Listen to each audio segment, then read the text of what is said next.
My name is Daniel Porter. I go by Danny Porter. That's spelled D-A-N-I-E-L. Last name P-O-R-T-E-R. What do you do for a living, Mr. Porter? I'm the district attorney of the Gwinnett Judicial Circuit. And just out of curiosity, how many counties are in the Gwinnett Judicial Circuit? One, Gwinnett County. And where is your office? Across the hall in this building. In which county is that in? Gwinnett County. And how did you become aware of an incident involving Judge Schrader's computers, or Judge Schrader's computer? Initially, I received notice of an unrelated case that involved photographing children in a doctor's office. I received a notice from the probation department who was supervising that individual, and I also received a copy of a letter that had been sent by the doctor's office to that individual. So based on that, we reached out to the Lawrenceville Police Department to determine whether or not we could assist them in their investigation.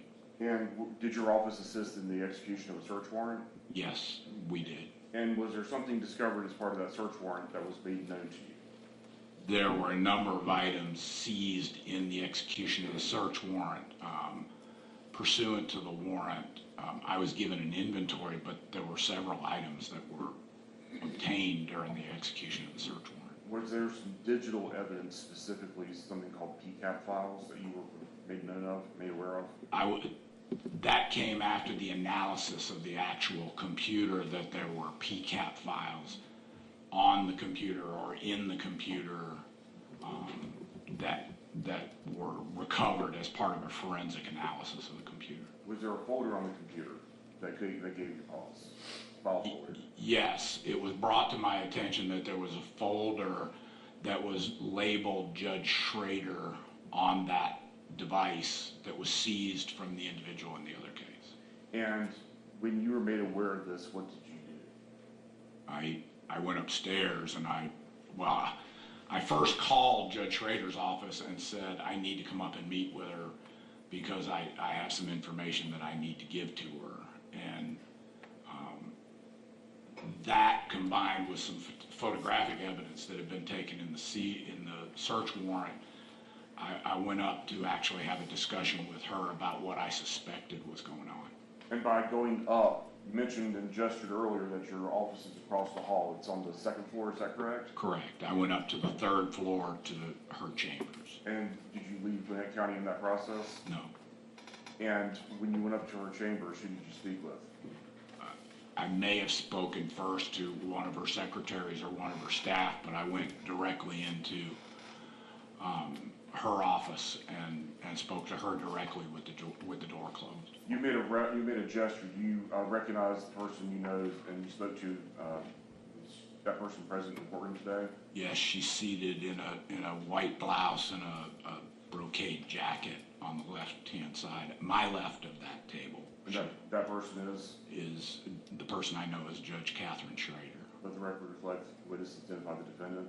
Any objection? No objection. What was the nature of your conversation that day?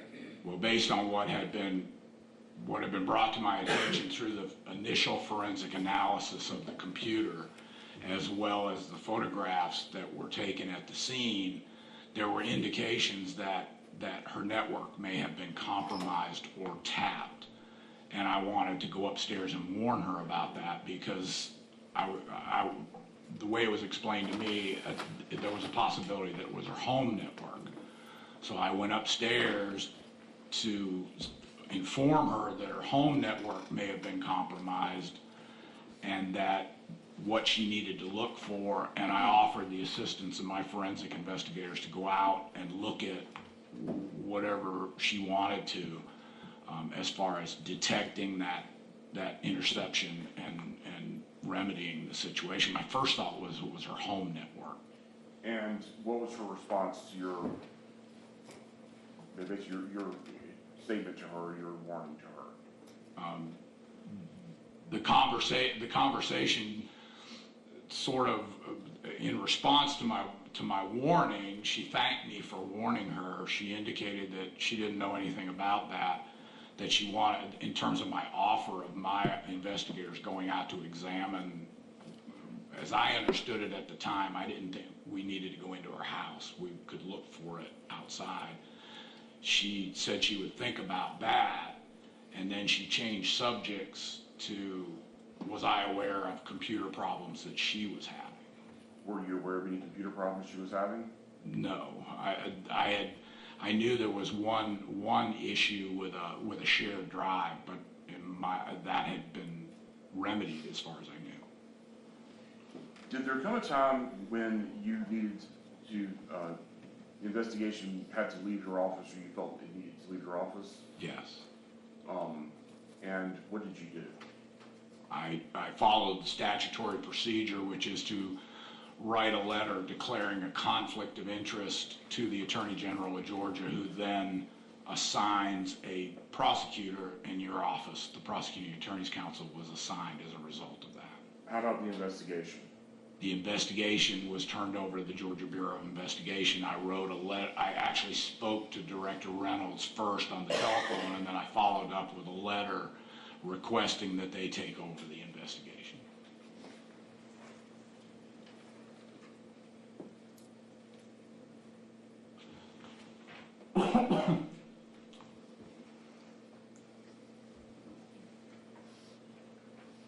Mayor, for your Yes, sir.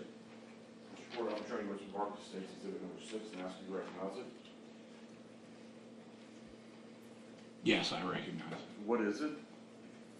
This is, I believe, the original letter that was sent to Director Vic Reynolds of the Georgia Bureau of Investigation, confirming my verbal request that GBI take over the investigation of this case. Your Honor, at this time I'm going to tender State 6. Any objection? No objection. It's admitted. And did that, when upon your request to the GBI, did that essentially end your office's involvement in this investigation? We turned over physical evidence to the agents of the GBI. We assisted in making some witnesses available, arranging for some witness interviews. We allowed our conference room to be used for those interviews, but in terms of actual investigative work, we didn't do any more once I turned it over to the GBI. Mr. Porter, have you ordered anyone in your office to surveil or put any sort of network intrusion into Judge Schrader's computer? No. Nothing further. Ms. Bernstein, questions for the witness?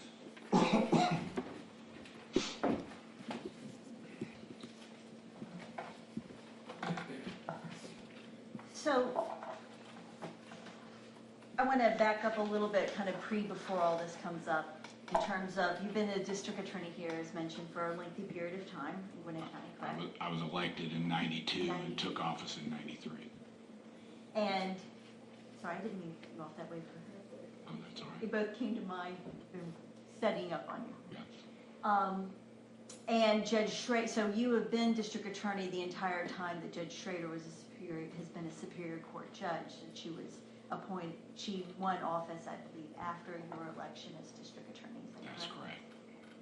And in terms of, just for the edification of the jury, because we all assume everybody knows how all this works, obviously you have a number of lawyers who work for you as assistant district attorneys, correct? Correct. And because you cannot go to, we have 10 different Superior Court judges for which you're all 11 now, that you're responsible for staffing, is that correct? Correct. And so you are sometimes try cases, but you also oversee the entire operation of the office. That's right. I personally try some cases, but the vast majority of my job is to administrate and handle case assignments and basically make sure we efficiently move the cases through the system from the beginning of the case to the disposition of the case. And so on a rotating basis, different assistant district attorneys who work for you are assigned to a particular courtroom to practice in front of that judge and represent the state in any criminal cases before that court. Is that fair? That's correct. They're assigned the cases at the very beginning, at the outset of the proceeding, which is when the warrants are taken for someone's arrest. That division or team will handle that case all the way up through the disposition of the case. They'll gather the police reports. They'll make the charging decisions. They'll dispose of the case either by trial or plea or however it's disposed of. And then in Gwinnett County, in terms of who defends cases, it is a situation where either private attorneys are hired to represent someone, is one way that people represent, correct? That's correct. And then, unlike other counties, instead of having a centralized public defender that has lawyers under a public defender kind of set up in the same way as you are, there is actually a list of private attorneys that are appointed by the court to represent someone. That's correct. There's an appointed list. Appointed list. Now, over the period of time, some of the judges who are now on the bench in Superior Court have come from and worked for the District Attorney's Office, correct? That's correct. And some of the other judges were in private practice and they are in front of the Superior Court. I'm sorry, Some of the, not every judge came from the District Attorney's Office. correct. And some of them, like Ms. Schrader, were elected. They were in private practice before they took the bench. And so in terms of there's the state, and the state is the same group of lawyers who the judges are always going to see before them from your office, correct? It's not eternal. We rotate the lawyers on a fairly regular basis, but a judge who came into office could expect to see the same assistant DAs in their courtroom for 2 years or maybe 3 years before they were rotated out. Now, over the course of time in terms of the courtroom of Judge Schrader, would it be fair to say that there were times where the District Attorney's Office did not approve of some of her rulings or sentencing? Well, yes, but that's not really unusual. Prosecutors sometimes don't agree with the sentences that are given by judges, and it's a natural part of the system. So there were cases where perhaps we would make a recommendation as to a sentence and the judge would give a different ruling, and so there was a disagreement. I mean, that's the way our system works. It's all based on we don't always agree. And so in terms of this particular courtroom, was there a point, I believe you talked about it, you mentioned it in direct, there was a point in time where 2 assistant district attorneys in your office were able to see material from the judge's computer. Is that correct? It's not technically correct. They were able to see a drive that was shared with the judge's computer. So, and I'll clarify that question, I think. So there was a drive that was shared, a computer drive, that was both in the district attorney's office and also the other user was the judge's office. Not actually. The server that the drive was on was actually down in the law library. Okay. But both parties could access via that. Yes, and that was from a historical standpoint. We had drives where the Superior Court could share access to the DA's office on a read-only basis. They used the information from our case system to handle adoptions. And then when we changed case management systems to one that's run by the state, we could no longer allow access, so all the servers had to be updated. Well, you would agree that it is important that the judicial paper, that there should not be a link from the district attorney's office to a judge's office via computer in the fashion that they can both see documentation. No, I wouldn't agree with that. There are circumstances under which a judge might share information on a computer. It would have to be on a read-only basis, there should not be any ability to change data from one office to the next. But like I said, when we had the other case management system, we would allow the Superior Court access to read about our cases so they could make adoption decisions. But they couldn't change anything. But that had nothing, but adoption decisions is not the business of the district attorney's office. No, but prior to us allowing them access, they were asking us to provide reports and run criminal histories. So it was easier on everyone to give them limited access to our case management system than they could do it at their own schedule. Now, in terms of this particular instance, in which you've already testified that you came up to the judge's office to inform her that there had been that something had occurred, correct? With Kramer. Are we talking about in February of Correct. 2019? Yes, I went upstairs when I learned the results of the search warrant on Kramer's house.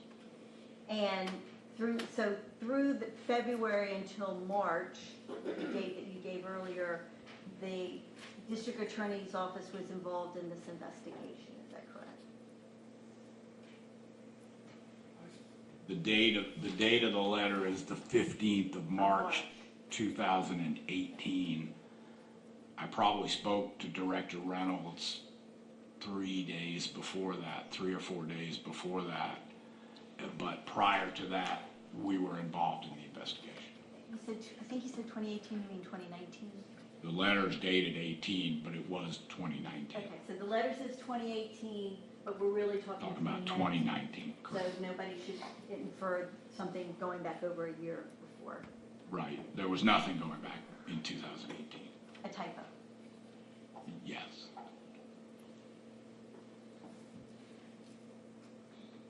Now, in terms of the district attorney's office relationship with the judge's courtroom, would it be fair to say that at times your office was critical of her sentencing decisions or rulings? We didn't agree with them. I think when you talk about critical, we didn't broadcast it. We didn't talk around the courthouse about it, but we didn't agree with some of the decisions. And as this investigation went on, there was mention that Judge Schrader had concerns because of the difficulties with the relationship with the district attorney's office, that she had concern potentially that you were able to access her computer. Are you aware of that? I'm aware that that has come out in various pleadings, but those were never expressed to me, and those concerns were never expressed to me. I'm aware there were statements made in the pleadings, but that's how I found out. And did that precipitate the decision to seek a recusal of the judge from all the cases? No, the recusal was based on the fact that she was a judge. But asking that she, and was there a specific request? I'm sorry. That's all right. Can you rephrase the Yeah, so recusal motion? So let me clarify. So at a certain point, there was a motion by the state to not have Judge Schrader be involved in any cases that the district attorney was having. Okay, I'm sorry, I misunderstood your Okay. question. The basis of the motion to recuse or take her off all criminal cases involving my office, specifically the office of Daniel Porter, was based on what I had learned from the pleadings that were filed by attorneys for other defendants, and that there had been statements made that I had committed a criminal act, which was to tap into her computer system somehow. And so it was my opinion, and it turned out to be the judge's opinion, that she couldn't be a fair and impartial judge or at least it would not give the appearance of being fair and impartial, for after having accused me of a crime to sit in judgment of the cases where I was the representative of the state. And at that point, at the point that all that going before the court with all that, it was still that the GBI was involved in the case at that point, correct? Yes, we had already turned the case over to the GBI and to the prosecuting attorney's counsel. So the shift had happened, but you took personal offense to the statements that she made and her concerns. I think to a degree I took personal offense, but that's not what guided my decision. My decision was... Well, my question was, did you take personal offense? To a degree I did, yeah. I mean, nobody likes to be accused of a crime.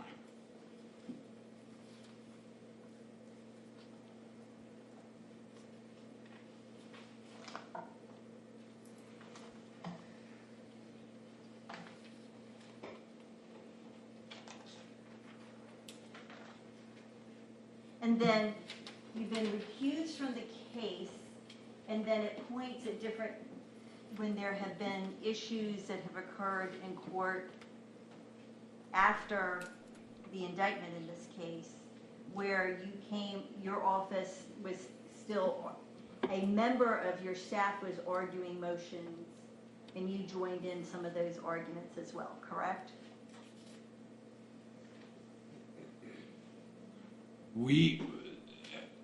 I don't think that's entirely correct. There has been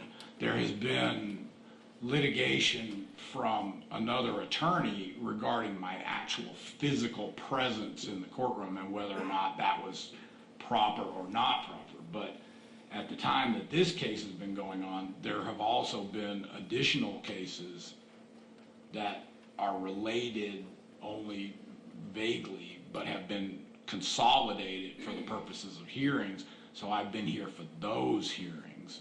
There have been accusations that I have proceeded in Judge Schrader's case, but there have been rulings that say that I haven't, and as a result of that, I haven't been in for this case, but there are related cases that I still handle. So despite and then even as recent as shortly before trial, when we were in court for Judge Schrader's case, you had come up, you had not been called to court, but you came and sat in the courtroom in the front row, and the judge asked you to leave, that nothing that you were working on was part of what was being handled. Is that correct? I came to court that day assuming that a motion that had been filed in the related case was going to be heard, because I was told that it was going to be heard. And you were told to leave the courtroom. And I left the courtroom.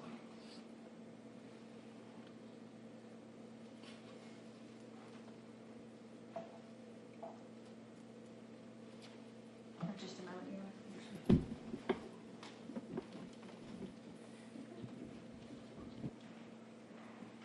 It's always best to check. Thank you, Mr. Porter. That's all the questions I have. Thank you. Thank you. Counsel, further questions to the witness? Brief redirect, Your Honor.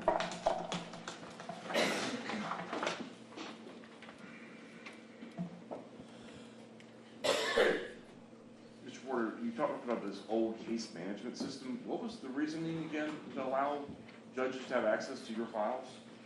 Because the judges asked us to allow them access to our case management files so they could make adoption decisions. And you started to give an answer earlier about taking personal offense to being accused of a crime that you were cut off. What was the reason for the recusal of your office? Why was your office not prosecuting this case? Because once evidence was brought to my attention that implicated a Superior Court judge, I didn't think it was appropriate for the district attorney of this circuit to prosecute that case, and so I stepped away. But like Ms. Bernstein said, we work with the judges. We shouldn't be the one who makes the decision on whether or not to prosecute them, so I stepped away. And there's some insinuation made about your appearance when we've had this case has been brought up for hearings and things like that. Are you aware who the who the assigned judge is in the related matters?